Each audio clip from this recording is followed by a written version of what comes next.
reflexão. Eu não sei se vocês sabem, mas logo depois da criação do Estado de Israel, foi decretado dia 10 de Tevet, Asara B'Tevet, como Yom HaKadish HaKlali, o dia geral do Kadish.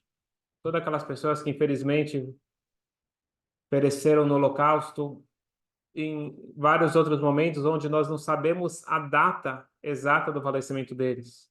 Ou pessoas que não têm descendentes para falar em Kadish. Então, nesse dia foi estabelecido como o dia do Kadish HaKlali, para falar Kadish para todo mundo que conhecemos, não conhecemos, sabemos a data, não sabemos a data do falecimento.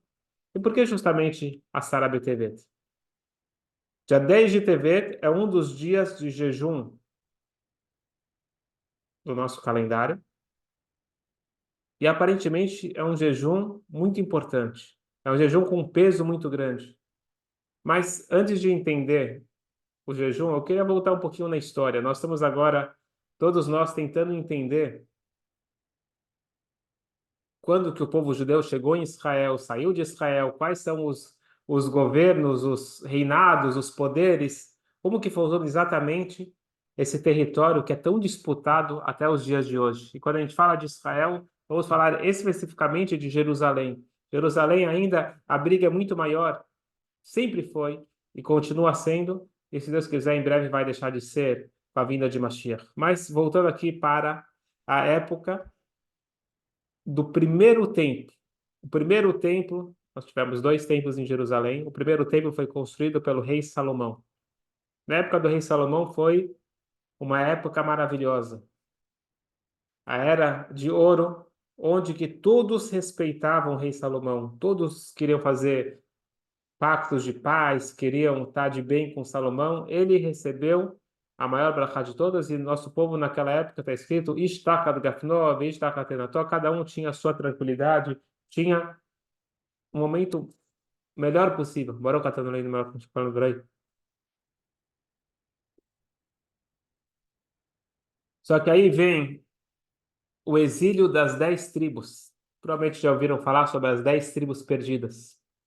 Teve naquela região os assírios, eles conquistaram aquela região, e o Sanherib era o rei da Síria, ele tinha a ideia de conquistar o mundo todo. Vários tiveram essa ideia, mas ele conseguiu praticamente. Daqui a pouco a gente vai falar sobre a queda dele. E ele foi conquistando, e ele fazia o sistema de conquistar cada região e deslocar as pessoas para outro lugar, e assim ninguém se sentia confortável, e com isso ele aumentava o seu poder e domínio sobre o mundo todo. Ele exilou as 10 tribos. O povo de Israel, ele estava dividido em dois reinados: o reinado de Eudá, que é a região de Jerusalém, e o reinado de Israel. As 10 tribos do reinado de Israel foram exiladas. E sobrou o reinado de Eudá. 15 anos antes da destruição do primeiro templo, os babilônios, eles conquistaram todo aquele reinado dos assírios. O rei da época era Nabucodonosor, Nebuchadnezzar. Nebuchadnezzar, ele não conquistou Jerusalém. Eu pulei aqui uma história. O Sanherib, ele queria conquistar Jerusalém. É dito que ele chegou em Jerusalém com um exército poderoso. De repente, quando ele viu que Jerusalém é uma cidade tão pequena, ele falou: Ah, que vergonha! Eu vim aí com centenas de milhares de soldados para conquistar uma cidadezinha. Vamos dormir, a gente está cansado, amanhã a gente conquista. E conta o Tanakh que naquela noite, enquanto que o rei dormia, o Hisquiel dormia, o anjo veio e matou todo o exército. Se você for ver nos livros de história secular, eles até hoje não entendem o que aconteceu, que um poderoso exército, de repente, todos morreram no meio da noite. Que praga foi essa? Mas, na verdade, foi uma proteção sobrenatural que teve no momento que eles tiveram uma conexão espiritual muito forte com Hashem. Sanherib, então, acabou essa perseguição, porém, a perseguição os babilônios, eles estavam agora dominando. Na verdade, eles não dominaram, eles colocaram o, o reino de Eudá como se fosse a gente chama de vassalo. O rei de Eudá, ele era uma espécie de governador que ele tinha que pagar impostos se ele estava subjugado ao rei Nabucodonosor da Babilônia. E esse rei, o rei judeu, né, Ioquiam, ele viu o tempo passar, falou assim, acho que Nabucodonosor ele está envolvido com outras guerras, com outras conquistas, ele já deve ter esquecido de Jerusalém. Ele parou de pagar os impostos. E ele também expulsou alguns generais, alguns representantes do rei da Babilônia que viviam em Jerusalém. Ele expulsou e falou: acabou, né? Chega, estou fora. Nabucodonosor não gostou nada disso. Ele chegou e veio conquistar Jerusalém. Nesse interim, o rei Ioquiam ele falece, assume o filho dele, Joachim, Iochniá, que era o apelido dele, e ele conseguiu durante 3 meses aguentar dentro do cerco. E aí ele se rendeu. E na hora que ele se rendeu, os babilônios eles pegaram o rei e eles pegaram o a nata, vamos chamar assim, os sábios, os fortes, as pessoas influentes de Jerusalém, e levou eles todos para Babilônia. Se você lembra na Megilá, na história de Purim, que Purim acontece depois da destruição do templo e um pouco antes de voltarem a construir o segundo templo. Está escrito na Megilá de Esther, Asher Egla Mirushalayim, Imagolá, Asher Eglatá, Imochaniá, Melech Yehudá, Asher Egla, Nebuchadnezzar Melech Bavel. Então, se vocês vão lembrar, antes de destruir o templo, antes de começar o exílio oficial, já teve o primeiro exílio, onde o rei e o pessoal, a nata de Jerusalém, foram já exilados para a Babilônia. Só que aí eles voltaram, então, deram autonomia novamente para quem ficou lá, porque já não eram poderosos, já não tinha agora essa força toda em Eudá. E eles colocaram, então, agora um novo vassalo, que seria o novo rei para os Eudim. O nome dele era Mataniah ben Yoquiam. Porém,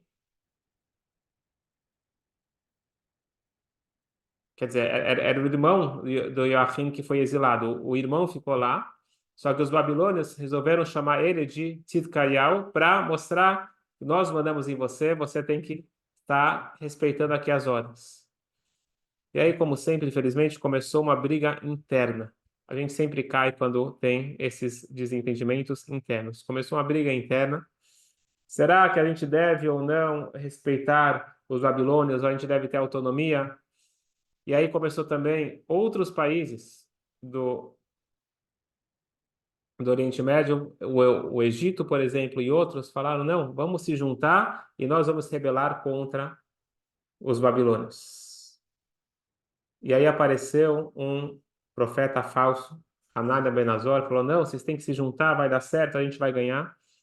E o único pessimista, e nesse caso realista, era o profeta Yermiau. Yermiau, ele falava, vai dar ruim, infelizmente, nós vamos perder, nós vamos ser exilados, nós falhamos. Tzidkiyahu, ele não conseguiu resistir à pressão dos países vizinhos. Eles organizaram uma guerra contra os babilônios e no dia 10 de Tevet, no ano 9 do reinado de Tzidkiyahu, veio Nebuchadnezzar e ele começou o cerco de Jerusalém. Então, dia 10 de Tevet, ele começa o cerco de Jerusalém. Parecia que está tudo bem, porque eles estavam bem organizados, eles tinham mantimentos, eles tinham tudo necessário para se manter dentro desse cerco. Só que o tempo passou, começou a fome, começou a se espalhar doenças, tá todo mundo um em cima do outro dentro de Jerusalém. E quando se passou 2 anos e meio, dia 9 de Tammuz, Vão decorando todas essas datas. Dia 9 de Tammuz, no ano 11 já do reinado, o inimigo ele consegue conquistar e ele destrói as muralhas. Ok? Dia 10 de Tevet, cerco de Jerusalém. Dia 9 de Tammuz, 2 anos e meio depois, foi a queda das muralhas. E um mês depois, dia de Tisha B'Av, dia 9 de Av, foi o dia da destruição do primeiro templo e ele foi queimado. Vamos só continuar um pouquinho para a gente entender. A gente vai ver aqui os jejuns, a lógica dos jejuns do nosso calendário.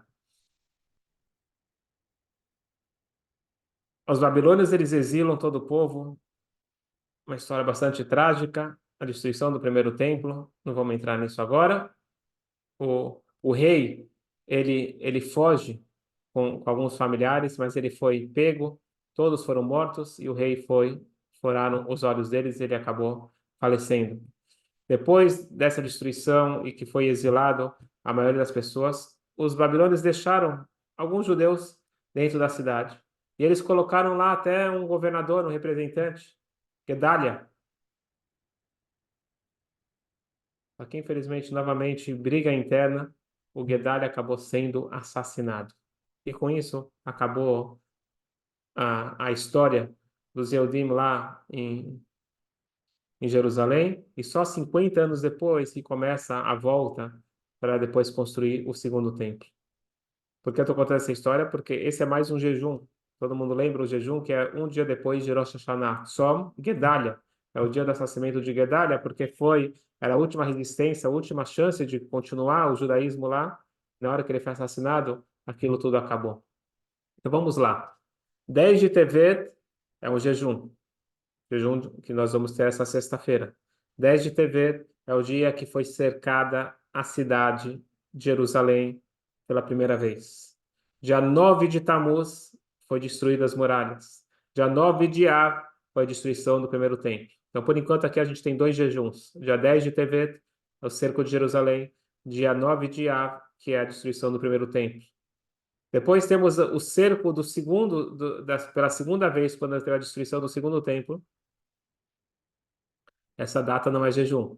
Nós temos a destruição das muralhas de Jerusalém, dia 17 de Tammuz. Esse sim é um jejum. E depois 9 de Av, a destruição do segundo templo, no mesmo dia que foi a destruição do primeiro templo.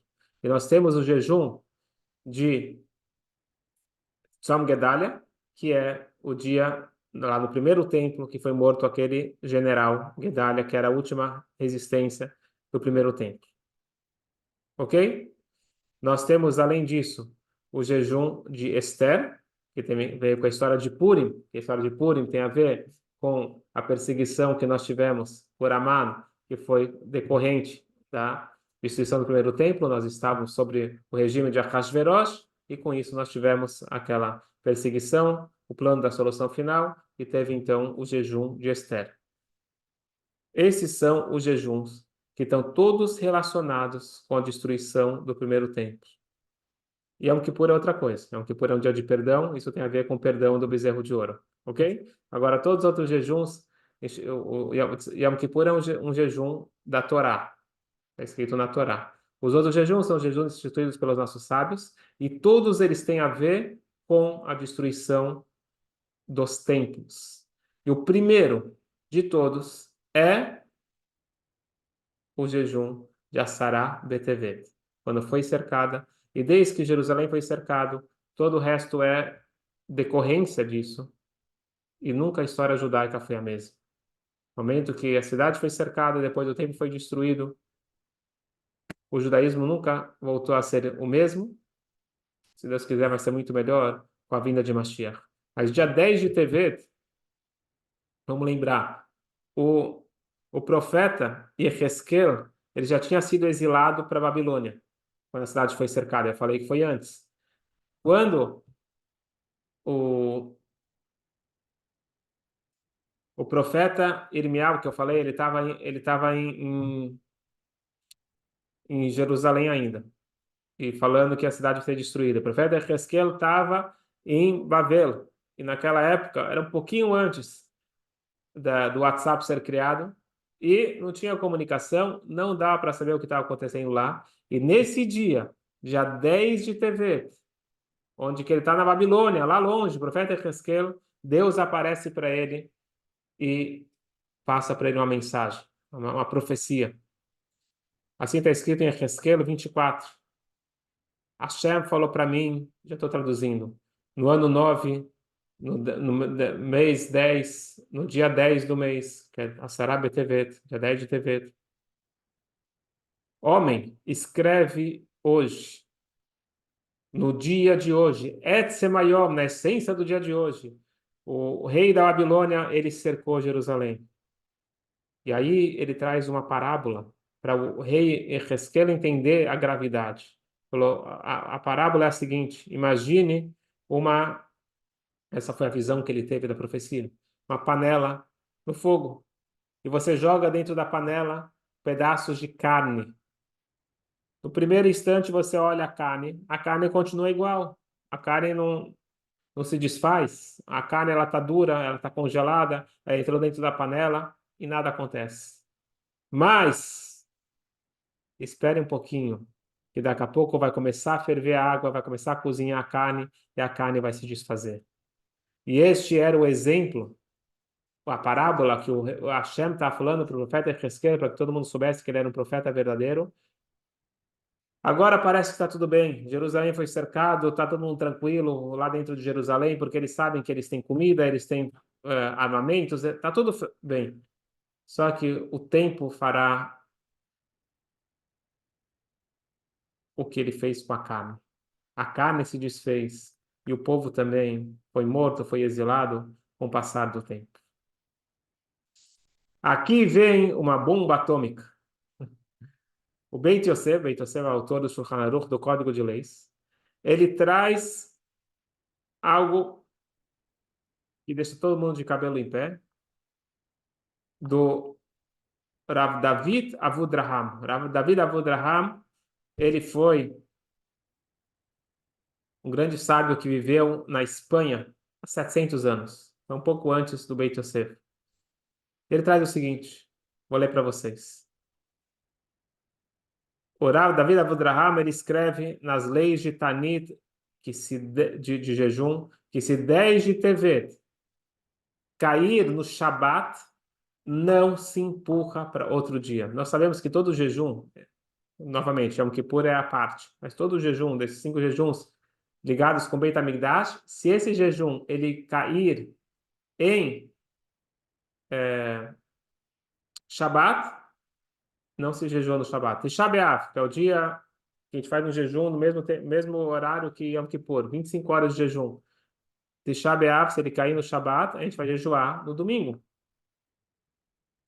Tanit Esther empurrar antecipado para quinta, assim por diante. A gente mexe os jejuns, só que a gente não jejua no Shabat.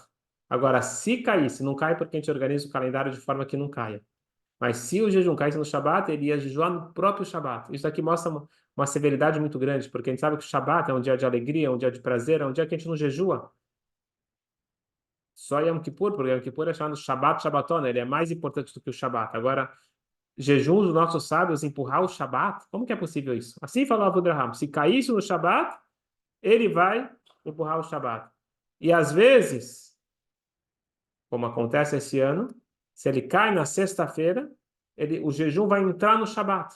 Então, esse ano, a gente vai jejuar durante o dia de sexta, mas a gente só vai quebrar o jejum depois do Kiddush, na sexta-feira à noite. Então, ele vai estar entrando no Shabat.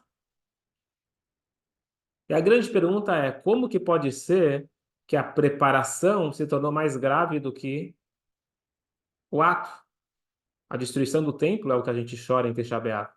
Isso é menos importante do que o cerco. O cerco não aconteceu nada. Depois de 2 anos e meio que as muralhas foram quebradas. Não estou entendendo. Porque o primeiro, o primeiro jejum, que é o de Asará BTV, que ainda aparentemente não aconteceu nada muito grave, ele é o mais grave e o mais severo de todos. E aí vem também a pergunta, por que que nós jejuamos apenas quando caem as muralhas do segundo templo? Porque é o que a gente agora não está vivendo do passado, a gente vive o que a gente está vivendo agora. O que a gente está vivendo agora é decorrente da destruição do segundo templo, não do primeiro templo. Tanto é que a gente fala muito da Segunda Guerra Mundial, não fala da Primeira Guerra Mundial, porque a gente já está já são os efeitos mais próximos da gente.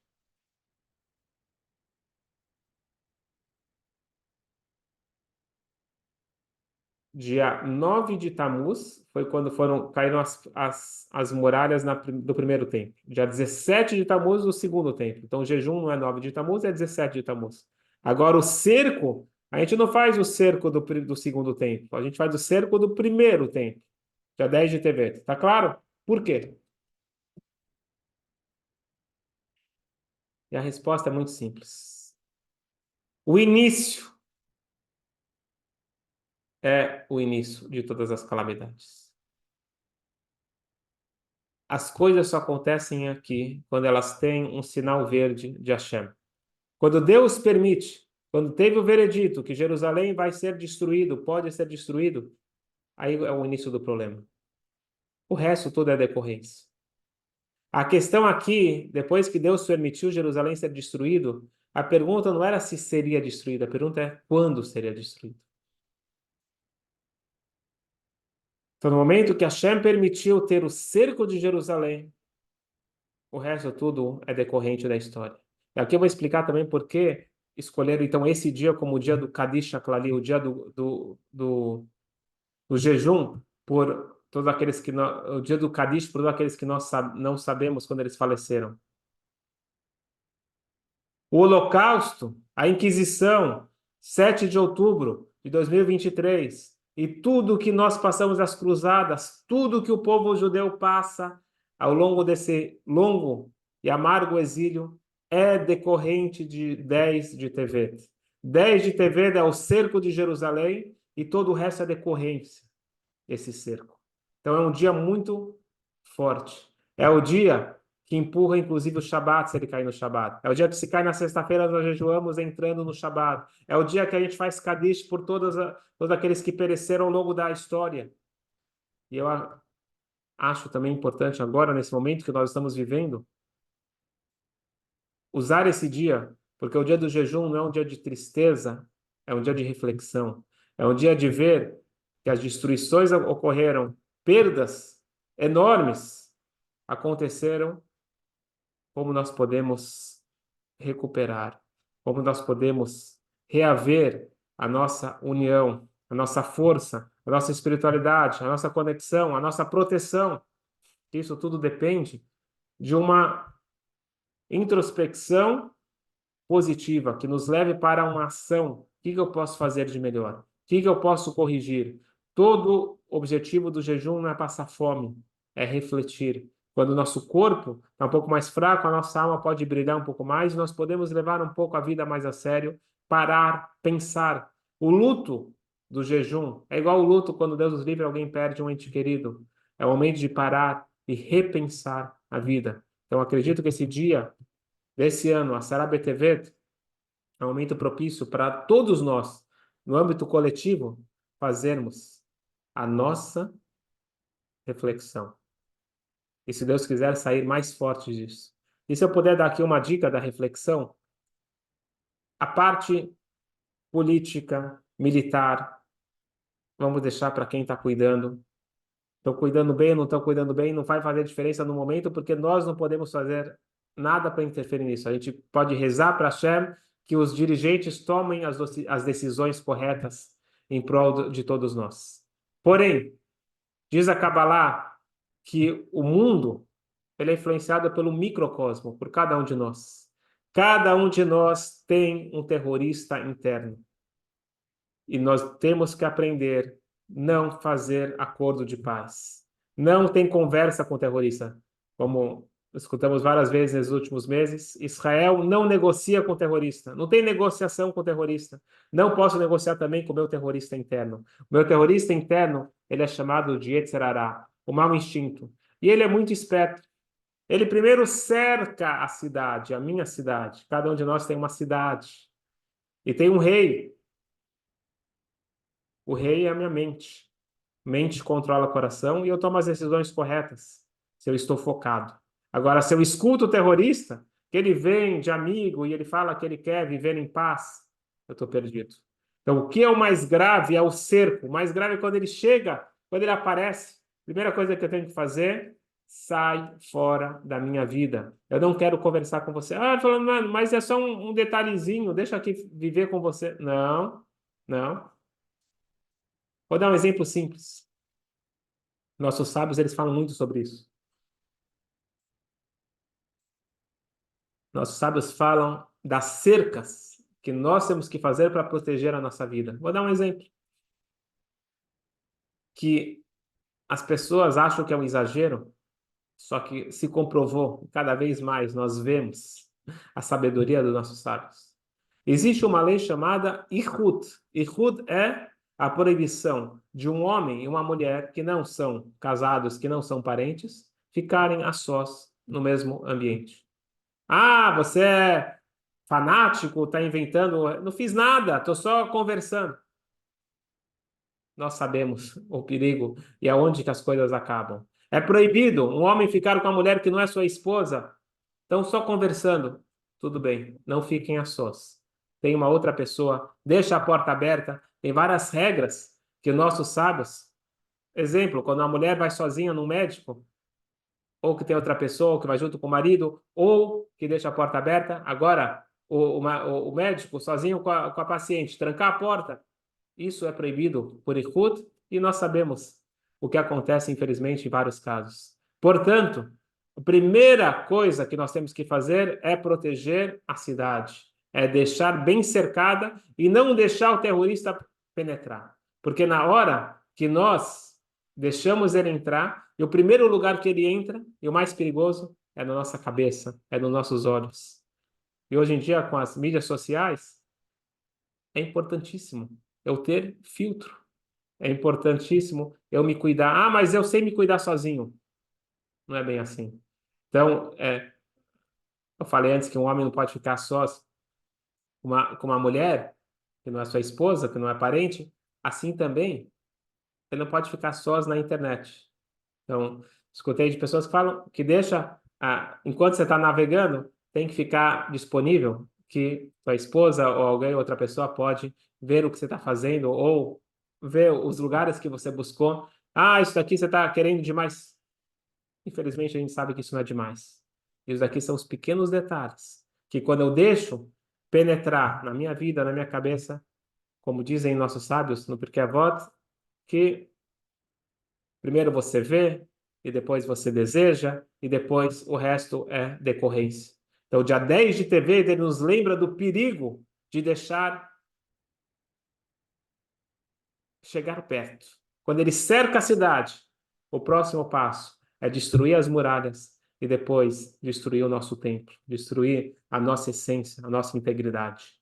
Vamos pedir para Hashem que esse dia de 10 de TV ele possa nos dar força, tanto no âmbito pessoal como no âmbito coletivo, que nós possamos ter a proteção, a paz, a tranquilidade e uma conexão muito forte, restabelecer o nosso templo, a nossa segurança interna, a nossa segurança externa, com a vinda de Mashiach, que seja muito em breve. Amém.